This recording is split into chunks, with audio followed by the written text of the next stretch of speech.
Good morning. So people are walking in a little bit, but I'll get started. I titled my session today, Make Web Performance Matter.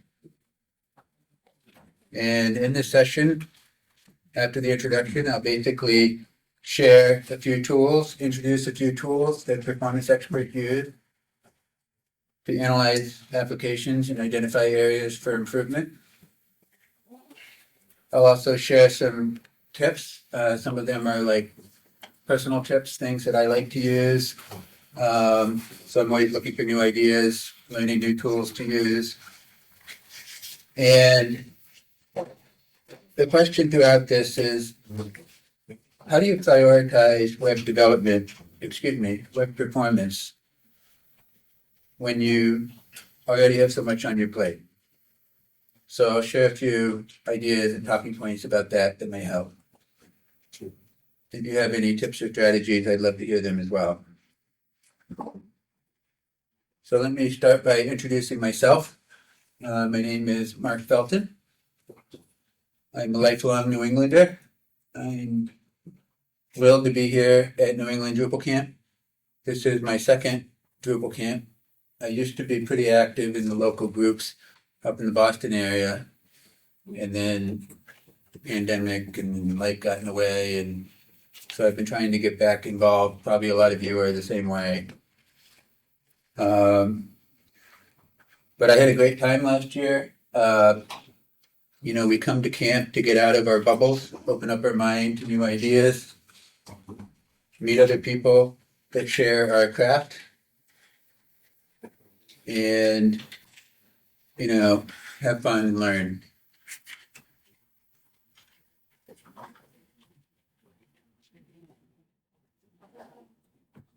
So it's important to, I want to start by talking a little bit about my journey with Drupal.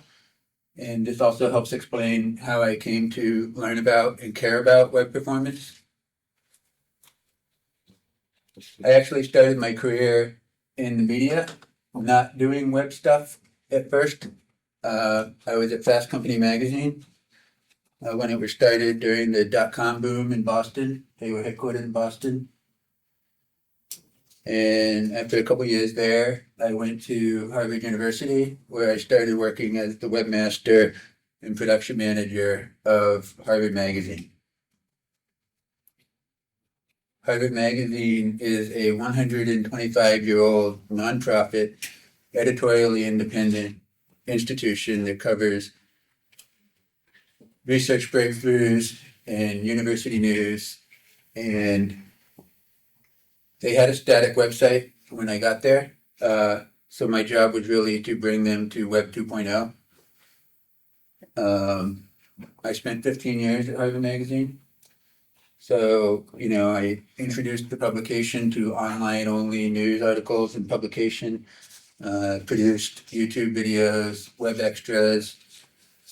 We developed email newsletters that would engage our readers and keep them coming back week after week. And all of this was just sort of the time to transition the media world into the online Web 2.0 space. And we were a nonprofit, like I said, so Drupal was free, and it allowed us to build all of these amazing things. When I left Harvard Magazine, I went to Acquia, and I spent 10 years there in technical account management. And a significant part of that job involved delivering infrastructure assessments for our enterprise customers. And so that included commercial customers, but also government agencies and large nonprofit organizations. And, coming from Harvard Magazine, small nonprofit, we thought our website was critical to what we were doing, certainly, but, live didn't depend on it, but it wasn't critical in the enterprise sense. So it was really at Acquia that I became exposed to enterprise, large-scale Drupal. And, just to define that a little bit, enterprise sites have a very high volume of traffic. We had a lot of customers that would have an event once a year and they would get hundreds of millions of visits in 2 weeks. And then the rest of the year, they might get a few million. So a lot of traffic, a lot of data, maybe a lot of transactions, financial implications, serious consequences if the sites fail. It could just be, brand reputation, but also serving your audience, your community. So if it was a transit agency, your riders depend on being able to get updates on service status, things like that. Even if there's a hurricane, a storm, things like that. Complex applications with a lot of internal and external dependencies. And my role, was really helping my customers manage their infrastructure cost and keep their applications from falling over by advocating for best practices, correcting bad habits, which customers do have, and ideally prevent botched deployments. So all these things happen even at the enterprise scale. And learning about performance was kind of a byproduct of that work, because a fast site is a resilient site. It's going to withstand unexpected traffic, unexpected circumstances a lot better than a site that is not a performance site. So why does web performance matter? That's what we're here to talk about. Nobody likes to wait.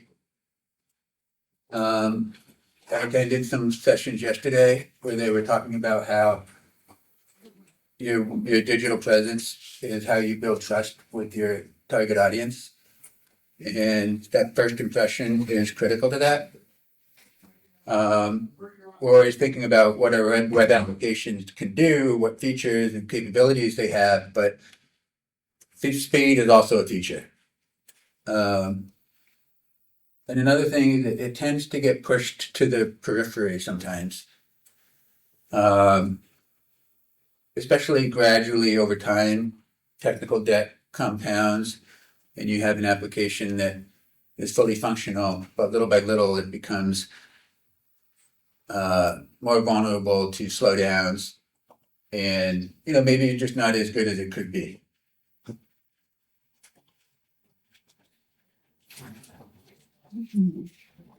Oh, another reason that I like web performance is you can actually measure it. So there's so many things that we do with web applications that we make improvements. We can be very proud of those improvements. Maybe it looks great, all these things, but can you really measure the output of that? And with web performance, you can prove it. You can demonstrate that you made a website faster.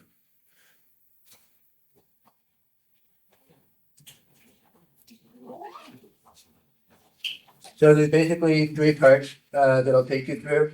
So we'll start with kind of looking at a website from the outside in and grade it, get a score on a website. This is the basics. This is like beginner stuff. It's very easy. Anyone can do this. All through those 10 years, we had access to so many tools to dive deep into an application and see it from all angles, but I always come back to things like this because there's clues in the grade, the results you get from a simple test that tell you where to look next. So we'll talk about that in this great website that helps you with that. A little bit later on, we'll talk about performance management. So this is taking application performance and turning it into a conscious, intentional program where you monitor it over time. And there's business value to that as well, because you can demonstrate quarter to quarter, year to year, that things are getting better or things are getting worse. And then finally, what I'm excited to talk about and share, I'm not a web developer. Some of you are, some of you aren't, but automated performance testing is there's some compelling developments in the Drupal world that I hope you'll learn about today.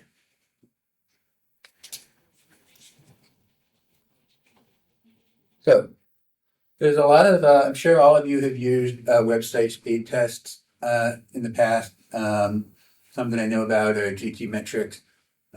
Pingdom has one. There's webpagetest.org, I think. The number of them, Core Web Vitals, the Lighthouse things that you can do also will measure speed. This is one that not too many people know about, and it works. It complements those other tools, but it's a little bit different. So it's free. It's cachengscore.com. Oh, and what I like about it, and you'll see in a minute, is it's very educational. It gives you a score. It tells you how it came up with that score, and it tells you how to fix it. And it's very, for me anyway, very legible, easy to follow.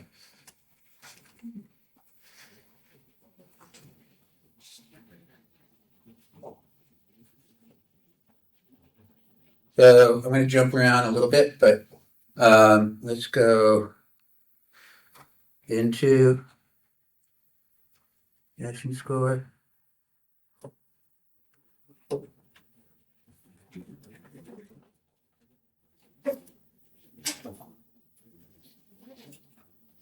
So this is a live demo in a way. Because some of what I want to show you is interactive. But here's a site that I've been using lately because I have a sign in Cub Scouts. She's in 4th grade.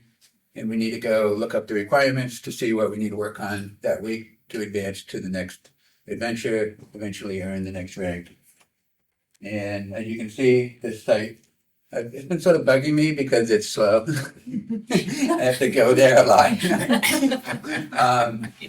And you can see it's scoring an F. And it's not my site, so there's not much I can directly do about it. But I can learn, I can kind of answer questions and learn about, if this were my site, what would I do to prevent this from happening? And by the way, if you put in a site and you get a low grade, that's an opportunity. That's an opportunity to improve it. It's a way to, with a relatively low level of effort, come up with a plan that you can execute on and demonstrate improvement in your organization, take initiative. But essentially what happens here is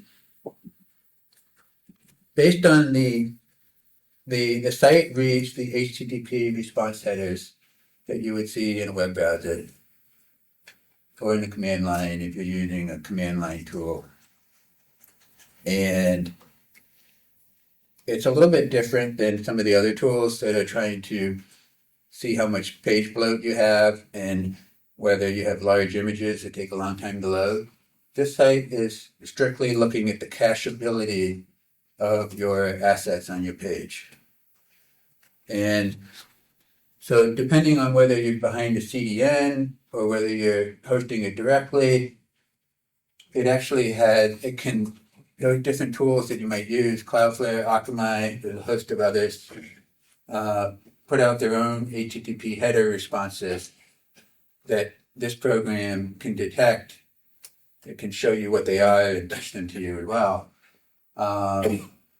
And based on the tools available to you, you have a different set of points to work with, and you get a different grade based on what you have.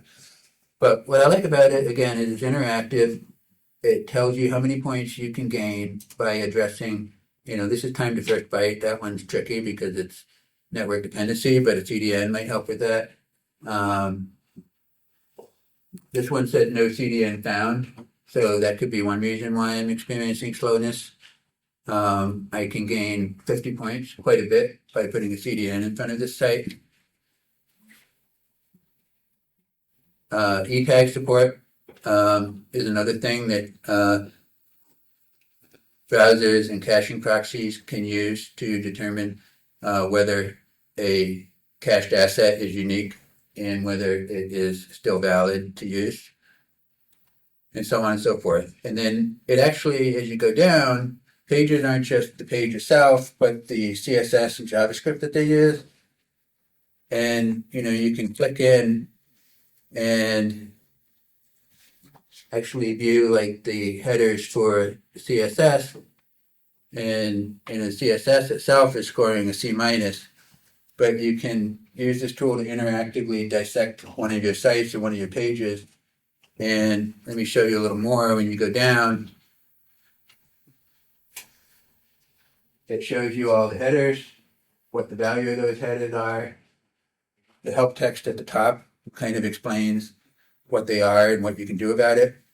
And then typically in performance improvement, you're repeating things a lot to see if you made it faster. So there's a little curl command at the bottom of each page that allows you to get that without going to this website. So I thought it would be fun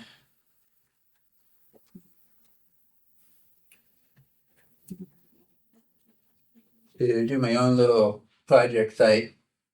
And I got the idea to just install Drupal core in my local DDev and just see what Drupal core does out of the box without any additional modules, without any configuration. And this is looking at it from the command line view, but these are the headers that Drupal puts out by default. And there's kind of an Easter egg in here. Does anybody know what Sunday, 19 November 1978 is? Yeah. Yeah, Teresa's birthday. So the idea there is expires is one of the response editors used on the web. It's HTTP 1.0, so it's basically legacy. It's basically not used anymore. But the meaning of the expires header is to tell the browser, the recipient, that this page is stale, it's expired. You need to check for a new resource.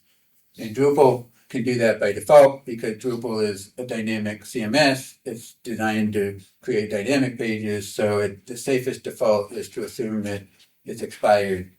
And they just had a little fun with it, but in Teresa's birthday. So it's also a way that you can look at a site and figure out if it's a Drupal site or not. Besides the fact that this one also shows you at the bottom.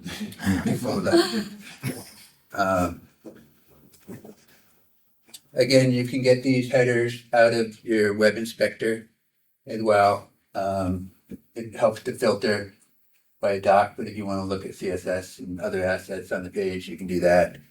It's the same information. I just think it's faster to do it in the CLI. And so to have a little fun with it, I put that site out on the web. I used Tugboat. So I basically pushed my code base, pushed it to Tugboat, which is, the CEO of Tugboat is here. It's one of the sponsors of this event. And speaking about that next door that way, I think. But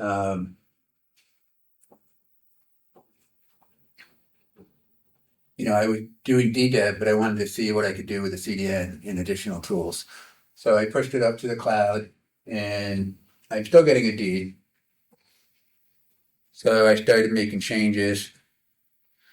An obvious one would be turn on Drupal's internal page cache. So by default, it's set to must revalidate, no cache. Another thing that happens is on a fresh install of Drupal, or if you do drush cache rebuild, when in doubt, stay calm and clear caches. It'll actually, Drupal has its own internal page cache, which is a render cache for all the pages that are accessed. So the first time it creates the page, putting all the blocks and queries and views together and images and CSS and style sheets, it can cache the result of that inside of Drupal so that it's fast. So that would be an X Drupal cache hit if it exists, but if it hasn't been generated yet, it's a miss. So usually the next time you hit the site, if you don't have some sort of proxy between you and the site, you'll immediately get the hit.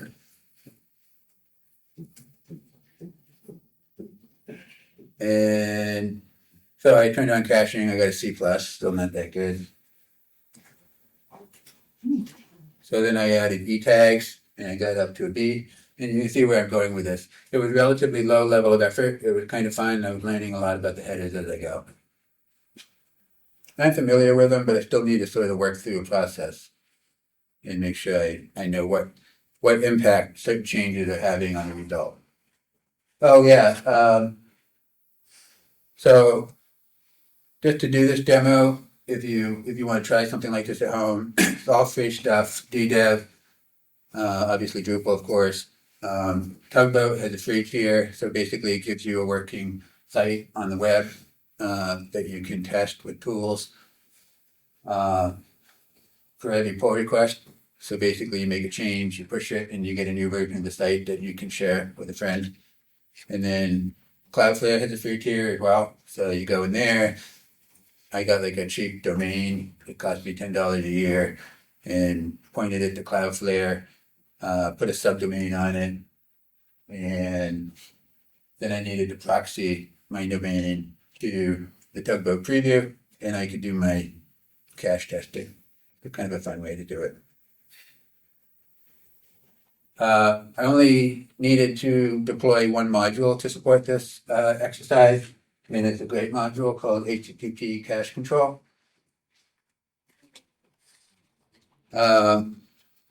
So Drupal has some headers out of the box, but depending what resources and CDNs and things you have a lot more flexibility and control if you can fine tune the headers that you're using.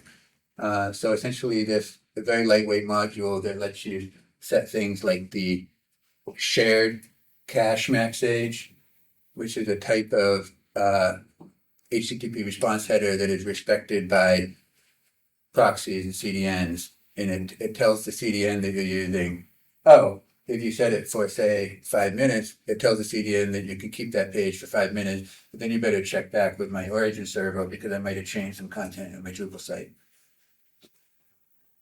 And that's actually high level is a cache strategy that we used very successfully with our largest client at Acquia. There were a couple of folks when I got there that were in the Asia Pacific team, and they were working with the Australian Open, one of the largest tennis tournaments in the world. And it's like one of these event sites I talked about. They would get hundreds of millions of hits all within a week, and then very little the rest of the year.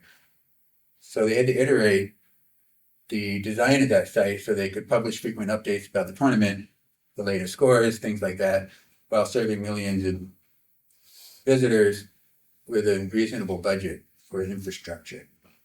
And the way to do that was Cloudflare, a low edge cache TTL. I think they used 1 minute. You can decide what your tolerance is for cached content. And then a few other things that I won't get into, but you have to have an invalidation strategy that your origin server can flush things out at origin if there's been a change. And then the edge CDN checks with origin, see if there's already cache. Maybe there's a Drupal cache, like the internal page cache I talked about earlier.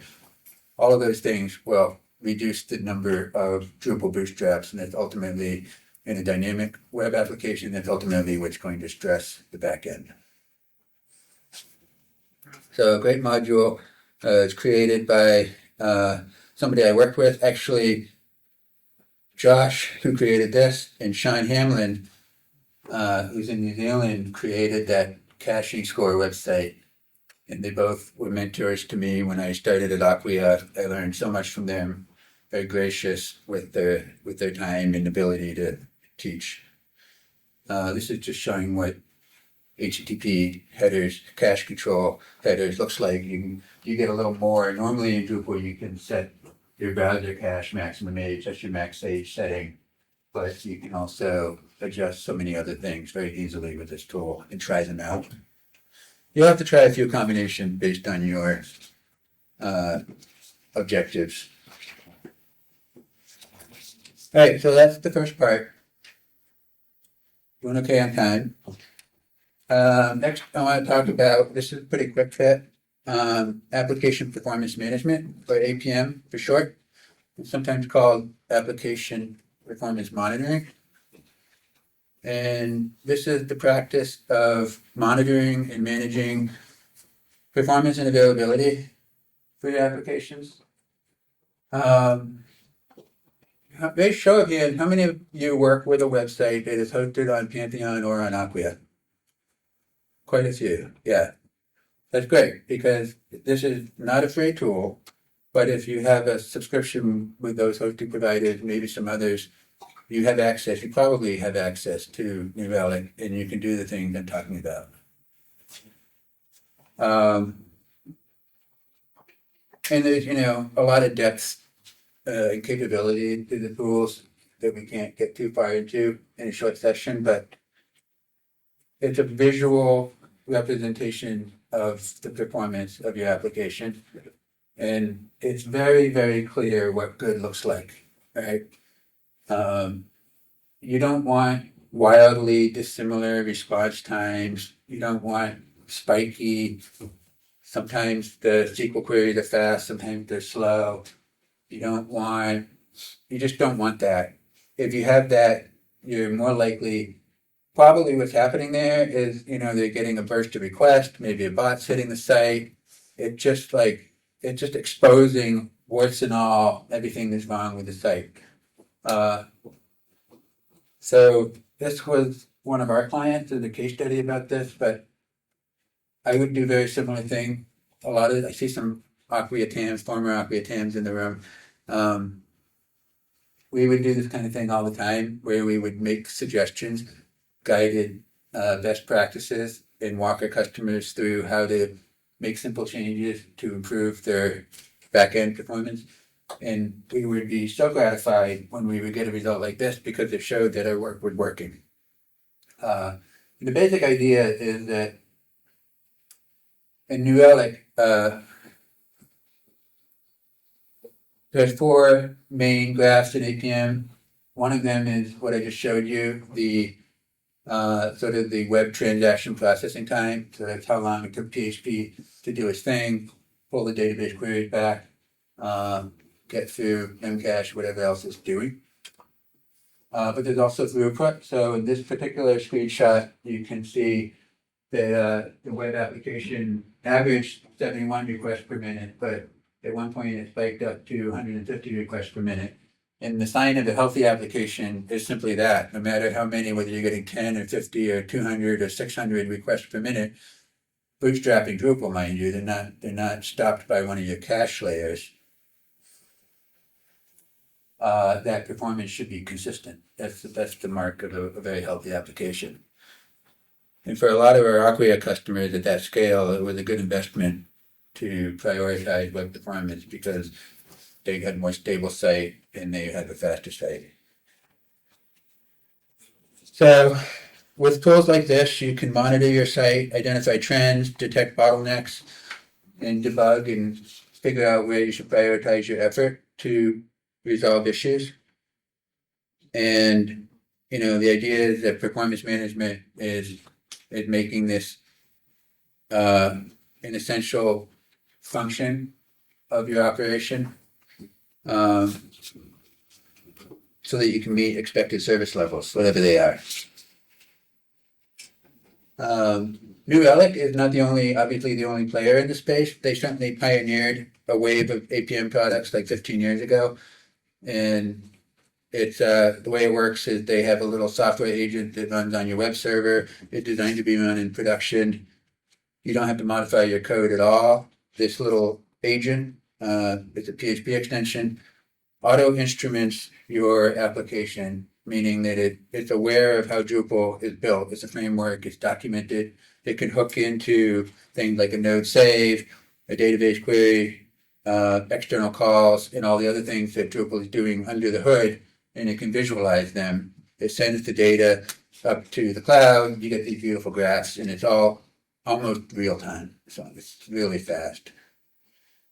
But the key thing to take away from this is that you can drill into an hour, a few minutes, several weeks, even a year. And that's the key thing, is that on the one hand, sure, if something goes bump in the night, you could set up an alert and be alerted to that, but that's not really what performance management is about. as part of it, but it's really about detecting the little attrition or the gradual worsening of the performance over time that, regression slip in, more features are added, and little by little, death by 1,000 cuts, and the application performance gets worse, and we all suffer if we're using that web resource. So it's a way to establish a benchmark or a baseline and stick to it. Set a standard that we won't let it get worse, right? We'll try to make it better, but we won't let it get worse because it's slower websites are never better.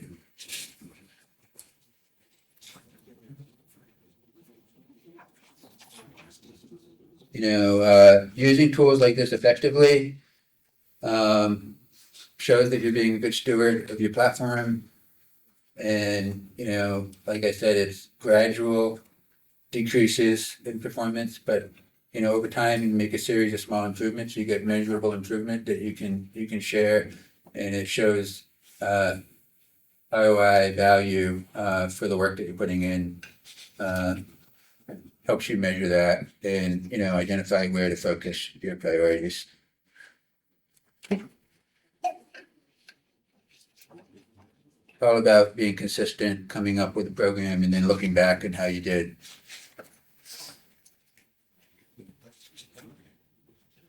All right, so now for the good stuff.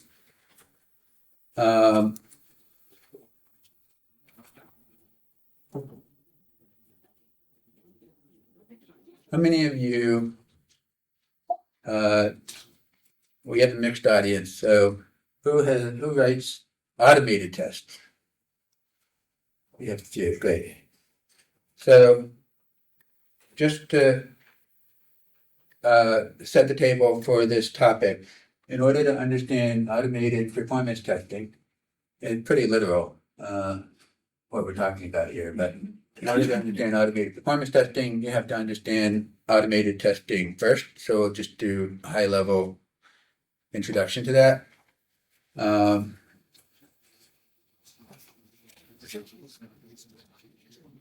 And we'll also in a minute talk about how Drupal includes an automated performance testing framework out of the box. It was added to Drupal core 10.2, so it's relatively new, and not a lot of people know about it yet. We're trying to make it easy to use, as you can see. So automated testing, basically three types that you'll hear about most commonly: unit test, functional test, performance tests. What we're trying to get to is automated performance tests. So at a low level, you can repeatedly, it's one thing to, a lot of tools, you look at a site, you're getting a snapshot in time, you're getting, maybe the web was fast that day.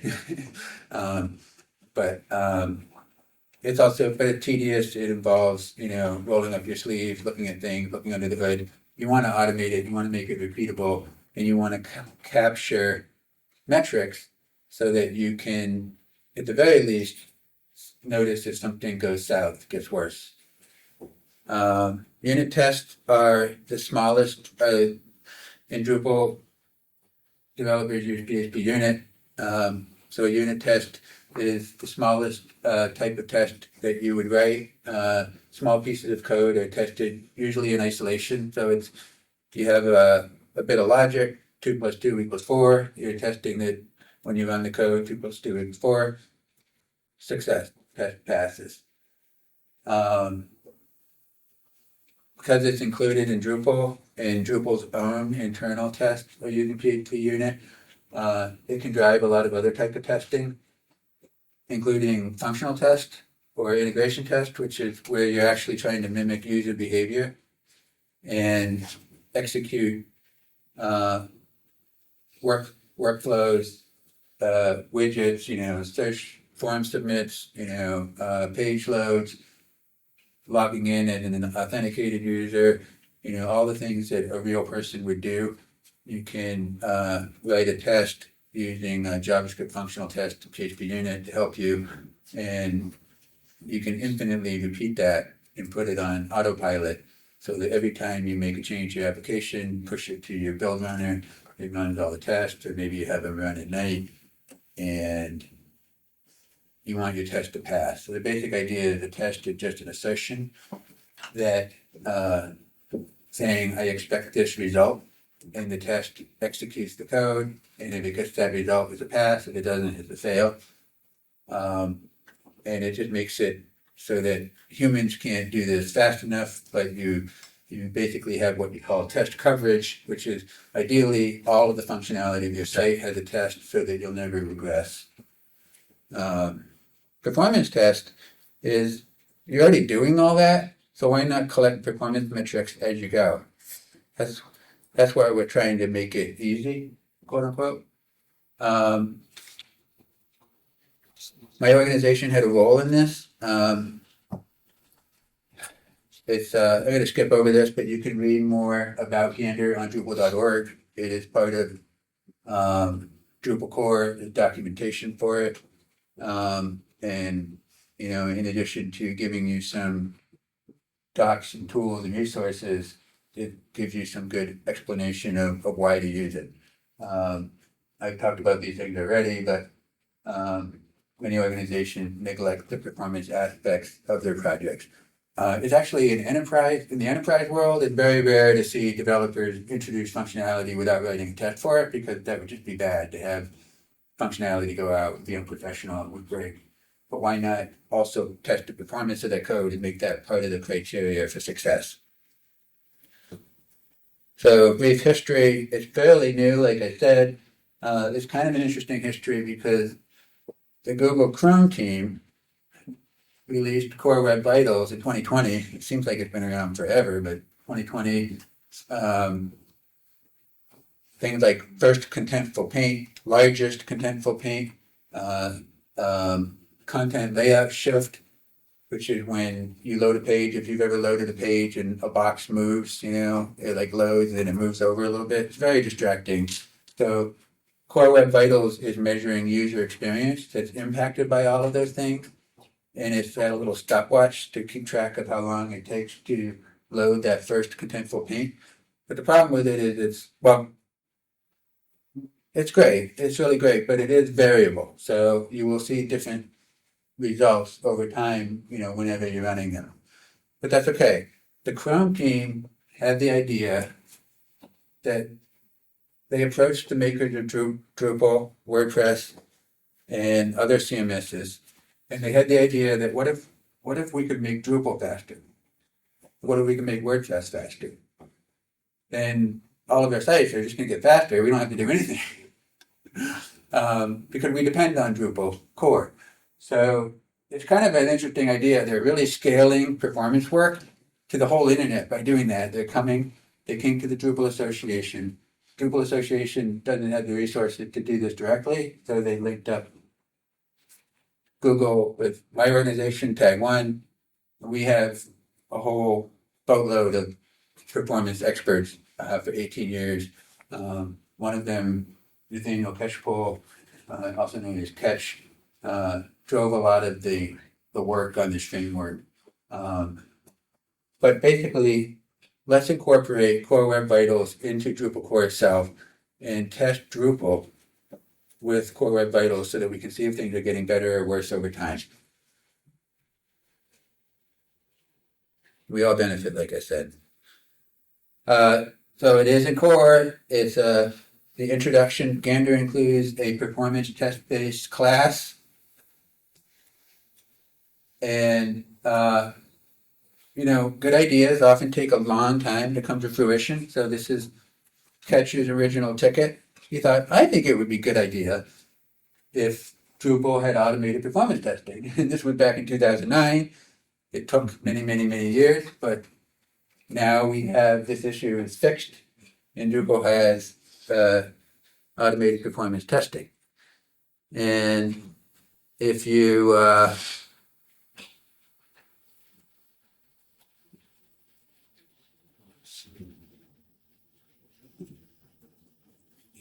if you go to gander.tag1.io, you can go back and, you know, see the last 24 hours. And every hour, the latest dev branch of Drupal core, which we all use, is being tested with a set of internal automated tests, and it's being scored. So once an hour it runs, it sends the data points. And there was a little challenge in doing this, which is that, Drupal core itself doesn't have any content or web pages or, things to test. But it does have the Umami demo profile, which is what a lot of these tests are using. So when Drupal core test is actually testing, loading the front page of the Umami profile.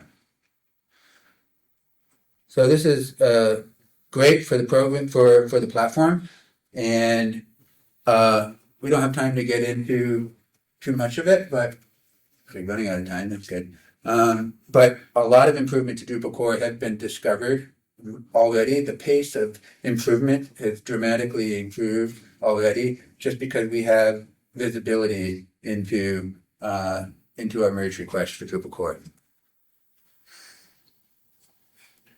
All right, I think a couple more slides, and so like I said, we're leveraging Drupal's existing functional JavaScript test. We're setting up scenarios like log in as an authenticated user and do something. We're using Umami because there's content in there and views and blocks and like things that site builders actually do with Drupal, so you get something to test. It runs the core web vitals repeatedly, right? It's also doing concrete metrics. So that's actually one of the key innovations here, is that when you load a page or a function in Drupal, it's going to do, you're expecting it to make some SQL queries. How many? Right? What are those queries?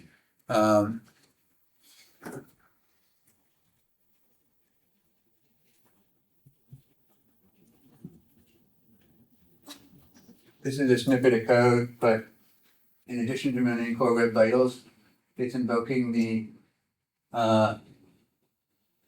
Drupal performance testing class and collecting metrics, and it's checking for query count, number of queries on the page, number of cache gets, cache sets, cache tags, lookups and invalidation, how many style sheets are expected to be on the page, scripts, and so on. And it's just really looking to see if any of that changes, because when it changes is when you might need to look and see if performance is adversely affected. Yeah. Excuse me, is this available, is this method available now, or are you saying it's coming in 11.3? This assert metrics. I didn't hear the question. Oh, I'm sorry.